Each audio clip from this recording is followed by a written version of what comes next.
At the time, I was just a few months into undergrad school at Austin, Texas, and had just become comfortable enough with myself to come out of the closet.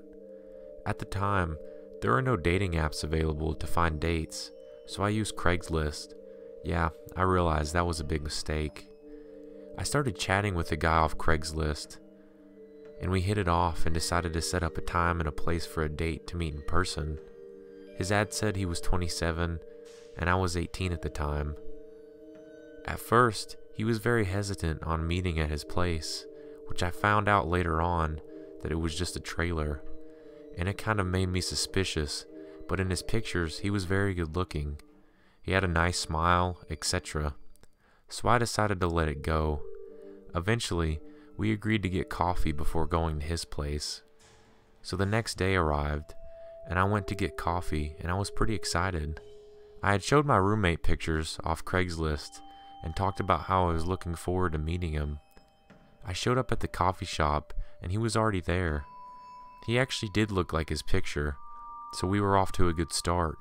We got coffee and ended up chatting for several hours before he asked me whether I wanted to go back to his place. Luckily, my roommate called to check up on me, and it also happened to be that he was stranded because his car had broken down, so I told him that I would have to take my friend back home before heading over to his place. Well, by the time I picked up my friend, he was no longer answering his phone or texts. When he finally answered, he accused me of making up some excuse so I wouldn't have to go back to his place with him, and basically was very angry and annoyed, despite our great conversation earlier. I was a bit bummed, but basically I didn't think anything of it again until years later when my old roommate sent me a link for a news article about the guy. Apparently, that guy had been running a sex trafficking ring using underage boys that he would lure through his good looks and promises. I can only imagine what would have happened to me if I had gone back to his trailer with him that day.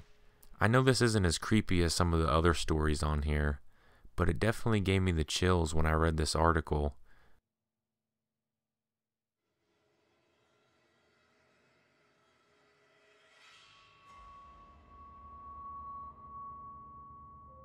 When I was 21, I transferred to a college in San Francisco. I checked out a room for rent on Craigslist.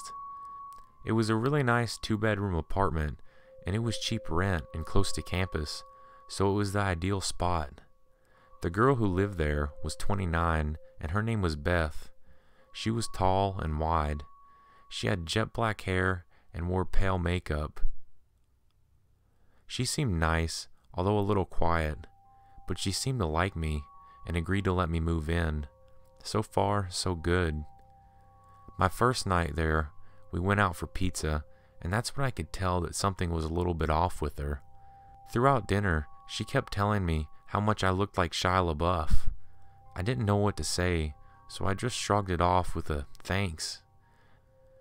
I mean, I don't look anything like Shia LaBeouf, so it just didn't make any sense to me. When we got back home, she asked if I had seen her room yet, and I said no, so she took me to see it. Her walls were covered in posters of Shia LaBeouf. She even had printed out photos of him all over the mirror. She owned all his movies. I didn't know what to make of it. It was just plain creepy. The whole night, she had been saying I looked like him, and now it's obvious to me that she is obsessed with the guy. A few weeks passed, and I never really saw her after that much. We didn't spend any time together, really. She would come home from work and practically run to her room. She would spend the whole night in there. She had this creepy, high-pitched giggle, and I would hear her giggle throughout the walls in the night. I wondered what the hell she could be possibly doing. Occasionally, she would come out and talk to me for like 2 minutes, and she would always be slurring her words. So I suspected that she was drinking a lot. Sometimes, she wouldn't say anything, and she would just stand in the hallway and watch me in the living room. I would turn and see her, and then be surprised and say, "Hello, Beth." And then there would be this long, awkward pause, and she would give out her creepy, high-pitched giggle. It was uncomfortable being around her. She just gave me the chills. One night, I woke up at around 2 a.m. because I heard what sounded like the front door being unlocked. I came out of my bedroom and all the lights were off, but I could still see that Beth was standing at the front door. She had her face against it, and she was turning the lock back and forth over and over again. And every time she turned the bolt, she mumbled my name, Max Barker, Max Barker, Max Barker. Seeing her standing in the dark and mumbling my name really freaked me out, and it doesn't help that she kind of looks like a bigger version of the girl from The Ring. I just quietly went back to my room and tried to sleep. One night, I was watching Gladiator and she stumbled out of her room and turned on the living room light, forcing me to pause the movie, which was annoying. She then asked me if I wanted to hear about her ex-boyfriend. It was an uneasy way to get into the topic, but I just said sure and then awkwardly sat back to listen to her. 10 minutes into her story, and she was so riled up, she was screaming at the top of her lungs about their breakup. I was worried that the neighbors were going to call the cops, and she wasn't listening to me when I was asking her to lower the volume. Amidst all her screaming, she was in such a fit and yelled, "I'll slit his fucking throat." That was a big game changer. Suddenly, I had no idea what this girl was capable of. She was practically a stranger, and everything I had seen was becoming alarmingly disturbing. After a few more minutes, she told me thanks for listening, and she started to do that giggle again. I got out of there pretty fast and went to my room to go to sleep. I had a pretty unsettling feeling about being in the house with her, and what's worse is that there was no lock on the bedroom door. I pushed the edge of my dresser in front of it to act as a little barricade. I woke up in the middle of the night to the sound of my dresser scraping against the floor. Beth was pushing the door open. I turned on my light, shouting at her to stop. I could see through the opening of the door she was so drunk and had this insane look in her eyes.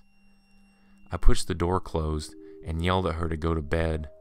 I could hear her walk back to her bedroom, but I couldn't fall back to sleep the rest of the night. The next morning, when I went out into the hallway, my heart dropped. I saw one of her steak knives was on the floor by my door. I got goosebumps all over my arms. All I could think about was her saying that she would slit that guy's throat. I confronted her about it, and she said that she didn't remember trying to push my door open. She said that she didn't even remember telling me about her ex. I had enough.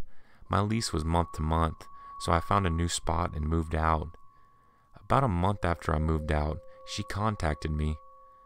I was out at the movies and my phone was off. When I got out, I turned on my phone and I was shocked that I received about 40 plus text messages that she had sent to me over the past few hours. They were all just insane texts that ranged from everything between "Hi, how are you?" to "I fucking hate you." It was insane. I didn't respond, and I never heard from her again.